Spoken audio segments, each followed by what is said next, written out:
Hello guys, আসসালামু আলাইকুম। আজকে আপনার শিক্ষানবা চ্যানেলে দেখতে পাবেন হাই মাদ্রাসার test paper Bengali set 5। Bengali set 5 page number আপনারা দেখতে পাচ্ছেন।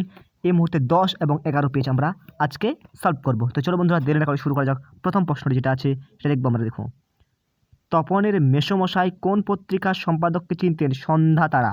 সন্ধ্যা তারা সলভ করে নিচ্ছি আমি। আগে দেখো, বুড়ো মানুষের কথাটা শুনে বুড়ো মানুষটি হলো কে? সব্যসাচী। সব্যসাচী ভালো করে দেখবেন, হাতে ক্যামেরা ধরছে, একটু ক্যামেরা ইস্যু হচ্ছে, তো এইভাবে সলভ করার সমাধান করব। খুব হয়েছে হরি, এবার সরে পড়ে কথা বলেছেন কাশীনাথ।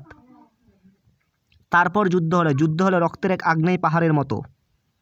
সেই হোক তোমার সভ্যতার শেষ পুণ্যবাণী, সভ্যতার শেষ পুণ্যবাণী হলো ক্ষমা করো। প্রদোষকাল শব্দের অর্থ হলো সন্ধ্যাবেলা। 7 নম্বর প্রশ্ন রয়েছে।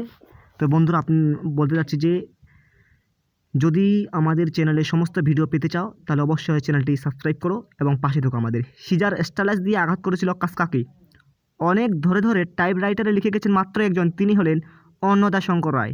এটা ভুল হতে পারে, একটু ভালো করে দেখবেন, আমাকে কমেন্টে জানাবেন। শ্রীপান্ত ছদ্মনাম কার? শ্রীপান্ত ছদ্মনাম হচ্ছে নিখিল সরকার।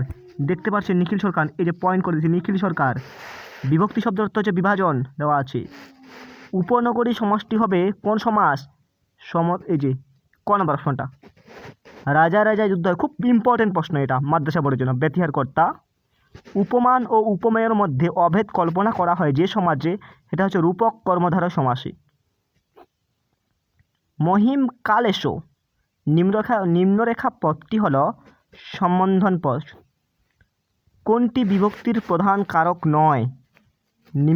নিমিত্ত কারক আছে না, ভালো করে দেখবে। পরপদটি প্রধান হয় যে সমাস, এটা তৎপুরুষ সমাসে।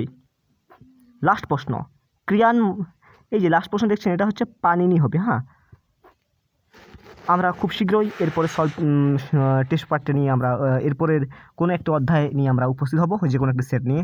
আসসালামু আলাইকুম। সবাই ভালো থাকুন, সুস্থ, নিজের খেয়াল রাখো এবং ভিডিওটি অবশ্যই লাইক, কমেন্ট এবং শেয়ার করে যদি তোমাদের কাজে লাগে তবেই।